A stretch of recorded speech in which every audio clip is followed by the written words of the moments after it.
Thank you for that wonderful introduction. So yes, my name is Mark Pilgrim. You may have seen me here before if you've been at KansasFest before. So if you're here last year, I presented on a project called Pitch Dark, which was a front end for exploring and playing Invacom text adventures on a real Apple II. And I had an idea for doing a similar thing for other types of games.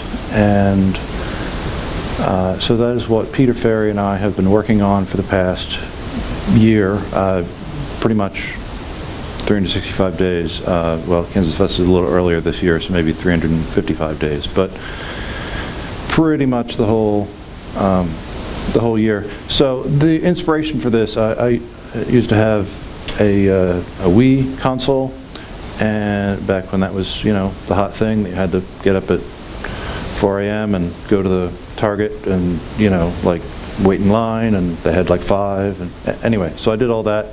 And fast forward a few months, and I woke up on a Saturday morning, and there were 3 discs inside the Wii drive, and because I have had toddlers. So that was the inspiration for I'm going to hack the Wii. And there were, I didn't do it personally, but there were instructions on how to do that, and you could basically rip all of the DVD games into files, ISO files, and put them in some strange format, and put a hard drive. There was a USB extension on the console, and so you could boot straight to, once you hacked to allow third-party software, you could boot straight to a launcher that had all of your games lined up, and you just waved your wand, whatever, and picked the game, and it would play off of the rip, no discs. And my toddlers figured out how to use that. I showed them, and that was great, and I got to sleep in, and everyone was happy, and it was fantastic. I mean, that is just that. We never used the discs again on the Wii. So that is what I wanted for the Apple II. And there's, you know, there are other modern examples of this. There are MAME front ends. There's one upstairs in the common area running on Kate's wonderful homemade MAME console. So, you know, this is not breaking new ground. Except that it's on the Apple II, which is breaking new ground. There have been packs of games and utilities and whatnot, but generally, you know, on like one big ProDOS hard drive, a 32 meg disk image, Alex Lee has put together some great collections for the GS and even some 8-bit games all on one hard drive. But the downside, the only downside there is that they're hard to use. Like, the files are there, but the front end for choosing them is generally just a generic file browser like Squeeze or some you know, menu program written in BASIC. The other inspiration for this was something called the Beautiful Boot from it was a classic boot program by Minnie Appler. It came with a maker program, so you could customize a little bit on the main screen. But basically, if you had a floppy disk and you had several games that had been cracked and compressed down into single files, single file loaders, then you could make a nice launcher, so to speak, that booted up. You boot your floppy, and it reads the catalog directly and on a graphical screen with a nice star field and whatever. And you have, you know, press A to get Spy's Demise, and press B to get Night Mission Pinball, and press C, you know. So that was it. So that was maybe, and you could fit maybe 4 or 5 games depending on a floppy disk. So these are all like that's the prior art here, is, you know, on the Apple II and on other platforms.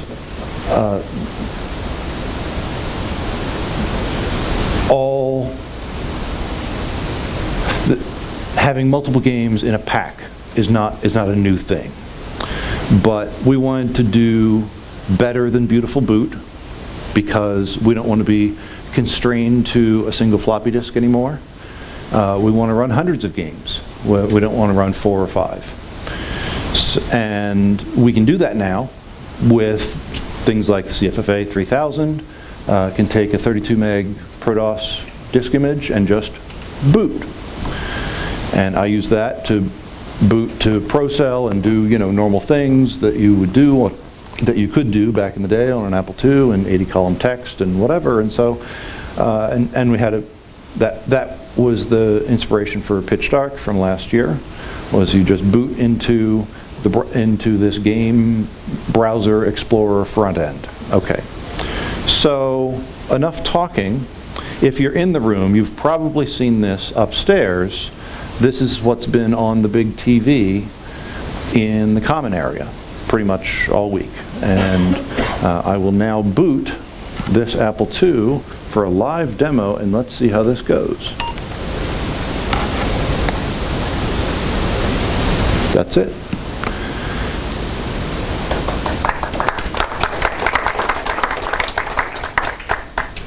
The first thing I want to point out is that it booted very quickly, even though it's running on a CFFA 3000. It's running on a flash drive, but it did not actually. You didn't see the ProDOS loader. You didn't see any text menus, whatever. It boots straight to this. That's because Peter Ferry wrote a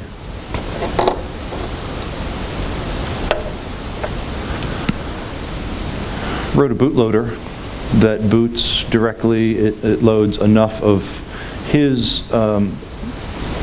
shim of ProDOS to boot the first system file. So we're not actually loading ProDOS into memory, which gets me into the second thing, which is that I just said that we want to boot all these games from ProDOS, and now I'm saying we don't actually use ProDOS. Both of these things are true simultaneously. As you may have heard from other presentations, Peter wrote a ProDOS compatible shim library that can read and write files on a ProDOS formatted hard disk or even a floppy disk. It's being used in Nox Archaist, which you heard about earlier in the week, and we used it in Pitch Dark for some of the larger games that where we had to blow away ProDOS because we needed the space in memory. But this launches and runs, as you say, 203 games. That is specific to the machine that it's running on, because some games require 128K. I happen to have 128K, so those show up. Some games require a joystick, like Choplifter. I happen to have a joystick plugged in, so those show up. If you boot on, say, an Apple II Plus with 64K with no joystick, then you will get fewer than 203 games. It will just, it knows on startup, oh, hey, look, I don't see 128K. Oh, look, I don't see a joystick either. We're just going to hide those games and give you a set that you can actually play. So there's less frustration in actually playing because we're being smart about giving you everything that you can get, giving you the best experience that you can get based on your current hardware that we're running on. But you should know that there are some cool games, like Choplifter, that require a joystick. So if you want to play them, get a joystick. It's 2019. What are you waiting for? They don't make them anymore. There are literally adapters, literally written by people in this room, to use USB joysticks on Apple II hardware. What are you waiting for? Anyway, all right. So now a little bit of a demo.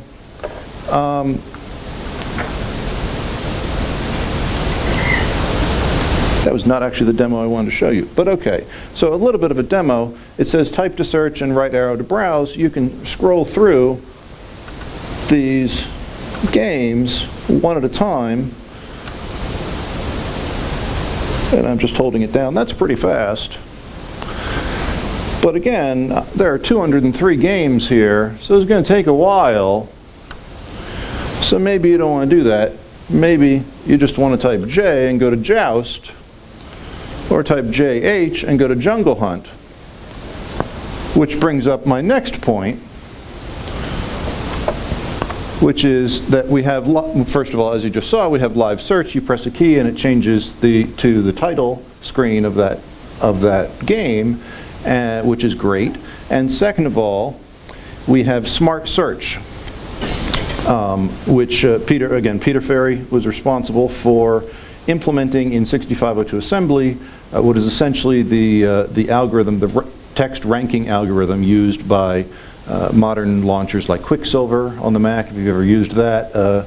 It's a program launcher, and you can basically, it's not limited to, oh well, let's look for games that start with J and H.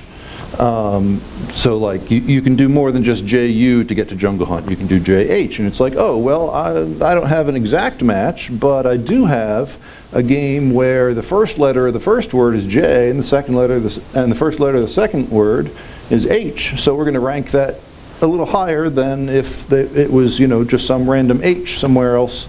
Anyway, so there's a text ranking, and again, it's doing that on the fly. We don't even bother to pre-compute anything because we didn't need to, it turned out. I thought we would, but we don't. Turns out 1 megahertz is really fast. We keep the entire game list in memory. We parse it into a data structure that's only slightly more complicated than a singly linked list, and provides some callback function, so you can easily iterate through it, and it'll run a callback for each of the games in the list. Okay. So, little technical background, but basically what that gets you is you can type S, P, A, C, E, Q. Oh, no, I want to start over. S, P, C, backspace, backspace, backspace. X for Xevious, we just added that literally yesterday.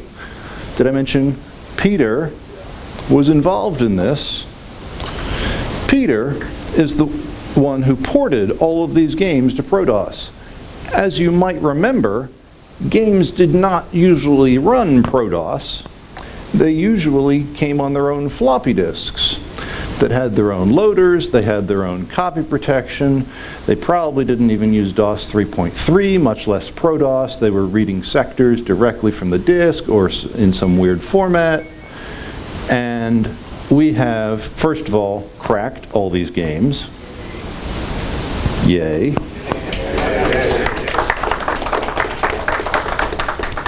I did some of them, Peter did some of them. I lost track of who did which, but it's fine. So these are all modern cracks with about 2 or 3 exceptions where we couldn't get an original disk and we really wanted the game, and we used a classic crack. But and there are also a couple that were unprotected in the modern era. Because you have things like, again, I didn't want to do that, but okay. So you have things like Alien Downpour, which is from last year or the year before, and things like Blockchain by our own Kevin Mangan. Kevin, wow. Charles Mangan, I'm really tired, Charles, sorry. Okay. So basically, you can type WN, or and even just W, and press return, and in a couple of seconds you're playing Wavy Navy. And that works for all the games. Pretty much that quickly. There you go. Of course, games didn't tend to have a quit function because they loaded off their own disk. The quit function was take the disk out and reboot the computer. But for games that don't otherwise, trash the upper 16K of memory, which is where this is living in memory, you can press Control Reset, and look, we're back at Wavy Navy. I can hit Delete, like it remembers all the state. I'm exactly back. So we implemented a quit function. It's Control Reset. It doesn't always work, but frankly, you can hit Open Apple Control Reset, and if this is your startup, it's gonna load pretty fast anyway, so who cares? Okay, other things, there were a couple of games here like, Batman, yeah, that's, Bolo, that's great. Batman, here, it says press tab to see screenshots. Why? The answer is, because it's in double high res. So this is another function, bless you, This is another function that we have assets from each of these games. It's not just the title screen, these are some action screenshots from inside the game, and you can see them, you can play through them, and it will then eventually go back to the menu, or you can just hit escape and go back immediately. So that was our way of saying, well, the main UI is in single high res. A couple of games, even like Prince of Persia, which is in single high res, the only title screen is in double high res. So if you want to do Prince of Persia, P-O-P, there you go. It'll show you, if you tab through it, it'll show you there's the double high res title screen. And then we'll have some action screenshots and whatever else, that we had for that game. So if you see an unfamiliar game, because there are 203 of them, thank you, Peter, then you can actually sort of get a sense of what it might look like without leaving the launcher. So that's great. And we have, some nice graphical effects, and which are part of the launcher. I think I wrote that part. And there's about 800 screenshots total across the 200 games, and I took almost all of those, except Peter, who actually took these. So thank you, Peter, because I didn't feel like playing through the whole game to get the really good screenshots. And the other thing, and this is what everyone is basically, this is how people have gotten into seeing this upstairs, is if you do nothing, or you hit escape, or you do nothing for 30 seconds, it will go into screensaver mode, which is called, in the arcade, it was called attract mode, right? If you have this, you have Space Invaders or Donkey Kong or whatever, and no one is playing it, then it's going to do something because it wants to attract you in because it wants to give you quarters. So that concept of having an attract mode, I think, is the actual term of art. Having an attract mode translated to the home computers, even though you're not sticking in quarters. You've already bought the game, whatever, or not. But you already have the game, and you're sticking it into your own computer. Okay, so. But it has other uses. It's useful. You don't have to maybe have a tutorial mode. You can just have people watch the demo.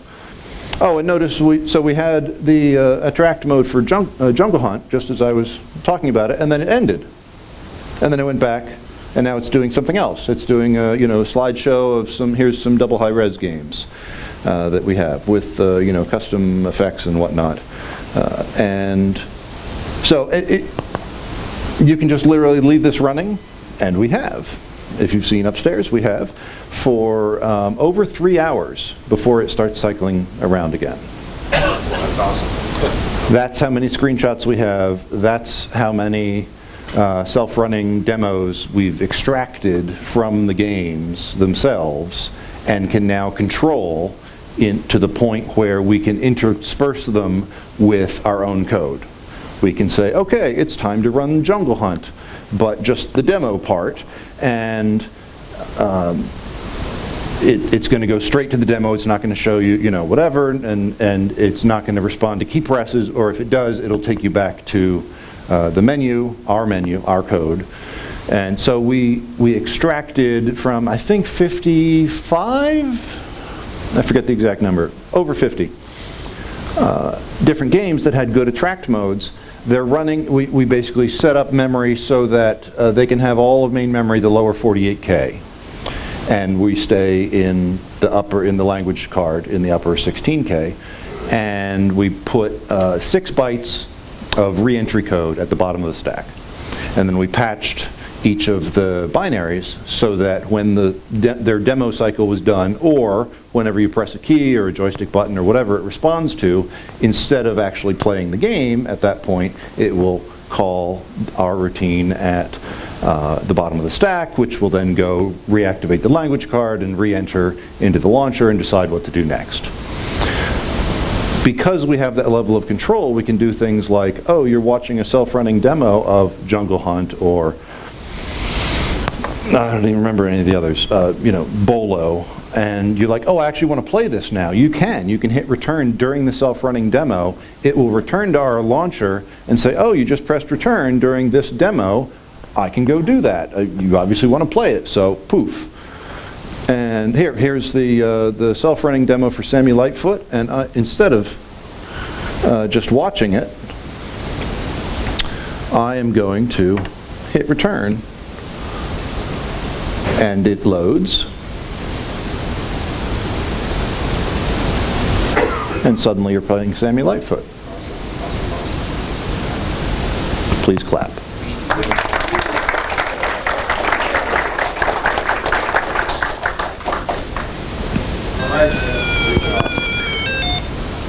Right, I forgot I'm actually playing. One other thing I wanted to mention, games have sound. All of these, how much time do I have?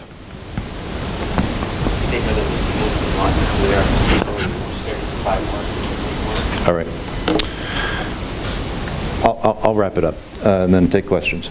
But games generally have sound. And I don't know if you noticed this because it was really noisy upstairs. The screensaver mode, including the self-running demos that are interspersed with the screenshots, don't make any sound. So we patched out all the sound. And the reason for this, and this was a design constraint from day one, is that I tested this on real hardware, this actual Apple II, in my home office / man cave, which is adjacent to our master bedroom, where my wife sleeps for the time being. And I wanted to run it overnight and see, what if it would crash or whatever under a couple of different circumstances, different hardware configurations.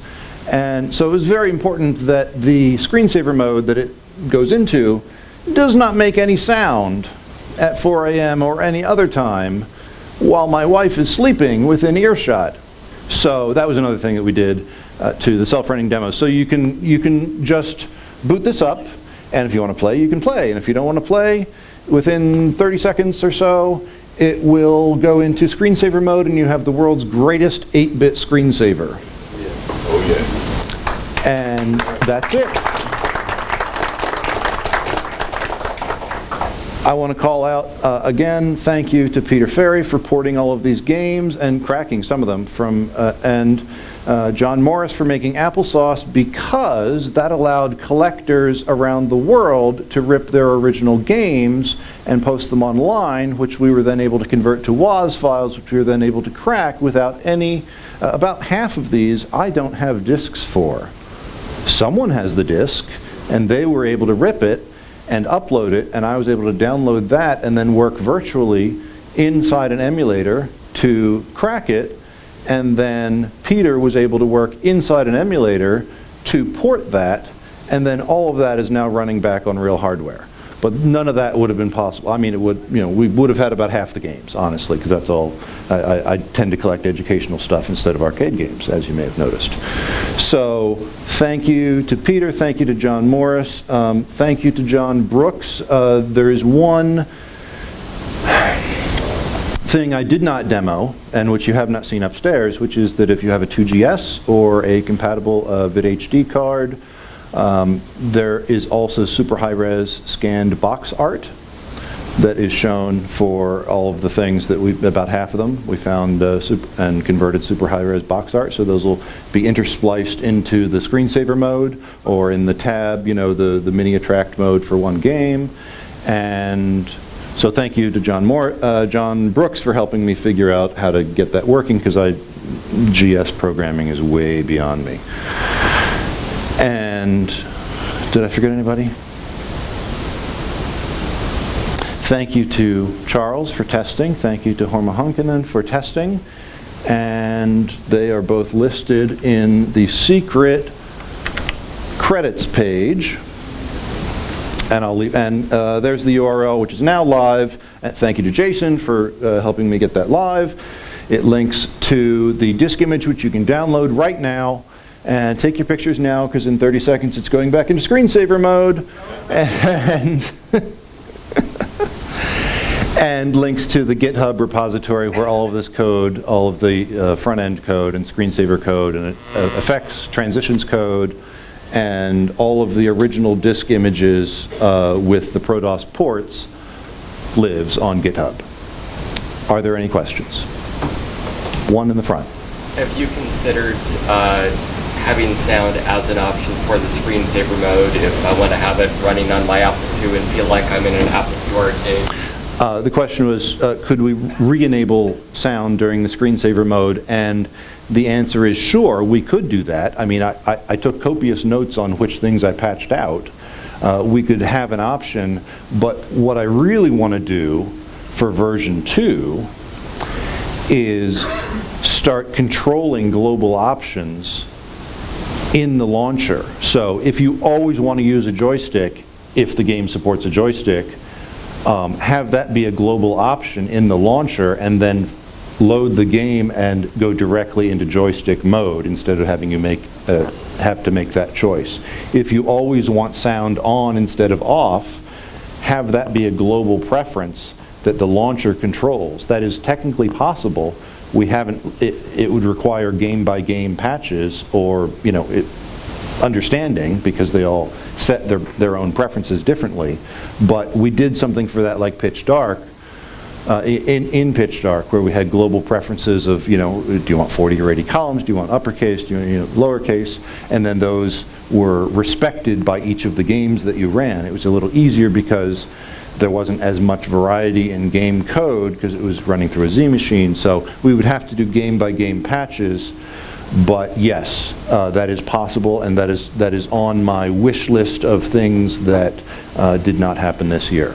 Other question in the back, yes? When you run out of space eventually, will there be like mounting additional image or something? We will not run out of space. What will happen is that we will run out of memory because, as I mentioned, the upper 16K in the language card is full of both code and data. We're keeping the game list in memory so that the searching, the live search, is fast enough. But basically everything else is read from disk and parsed and whatever. And as with Pitch Dark, I use text files for all of the configuration files. So it's reading in text files, parsing them, looking through them, finding the next thing, you know, setting up the slideshow or the next attract module or whatever, and then throwing all that away because we don't have space to keep it.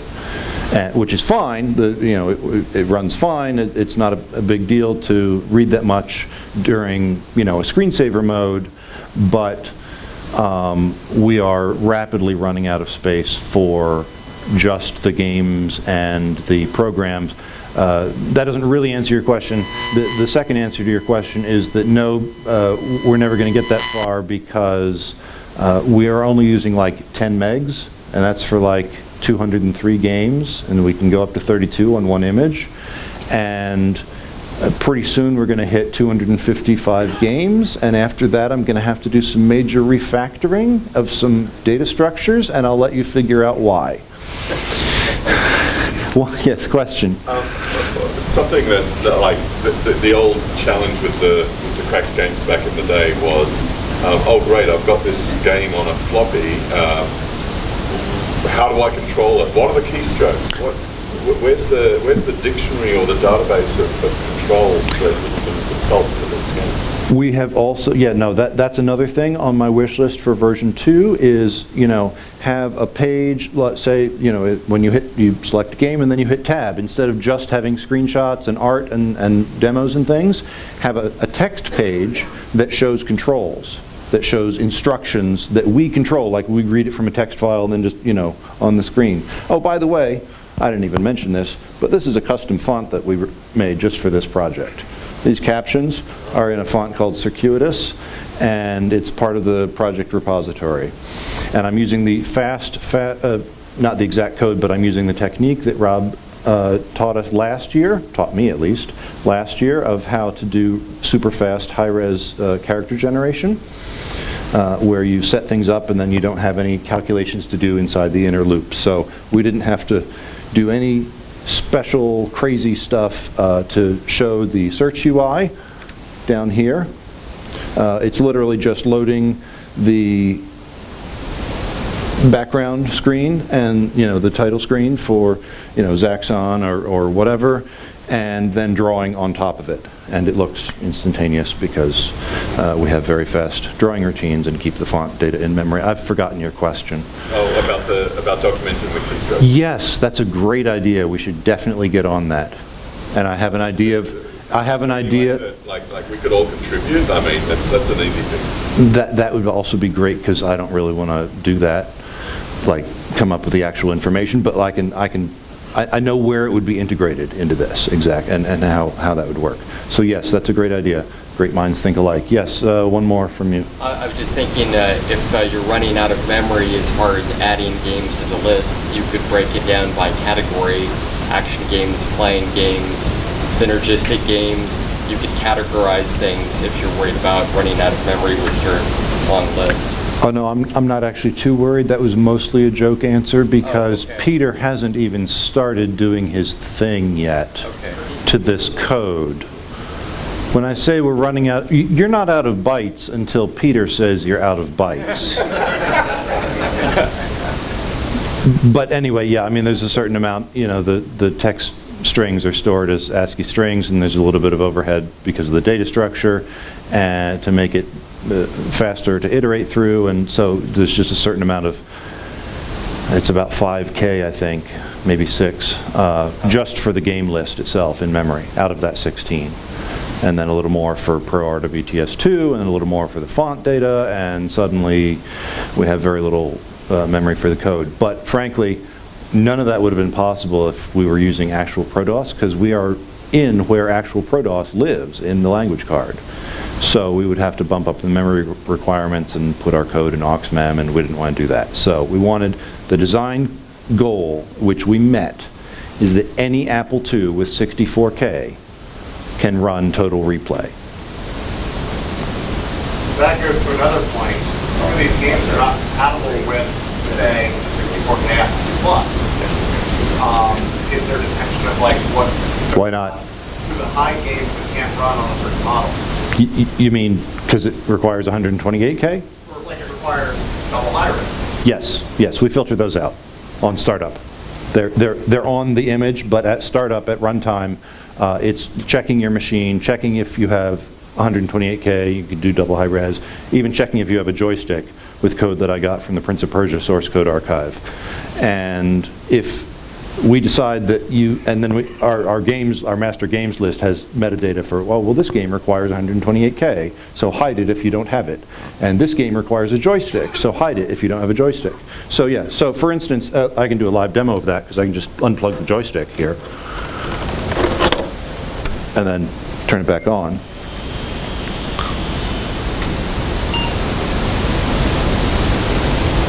And it has fewer games because 50 of them require a joystick. And they'll also be hidden from the screensaver mode. They just don't exist. They're all gone. So we give you the best experience that you can get.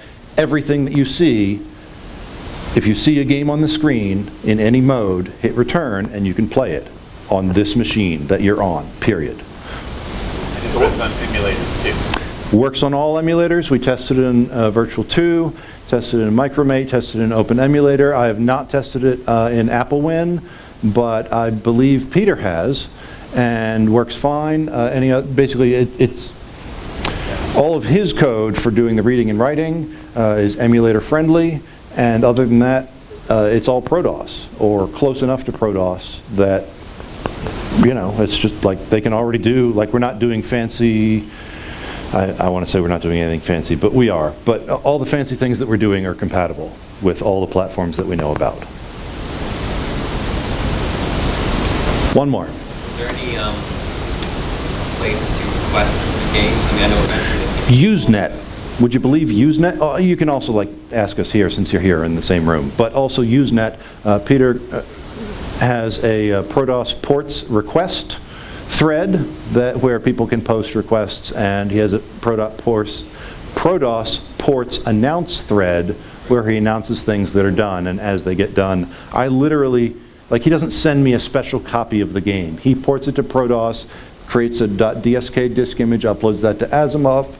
I download it from Asimov, and put it into the repository and then take screenshots and whatnot. But like, if you go to the repository on GitHub, you'll see in the /res/dsk directory, you will see all of the files from Asimov. We actually build the hard drive image. I have a make file.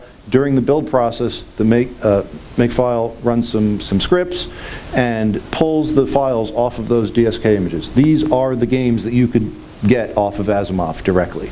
I got them off of Asimov directly from the collection that Peter has made, and then we assemble them into this crazy Frankenstein of a pack. Anyway, all right, I'm out of time. Thank you so much.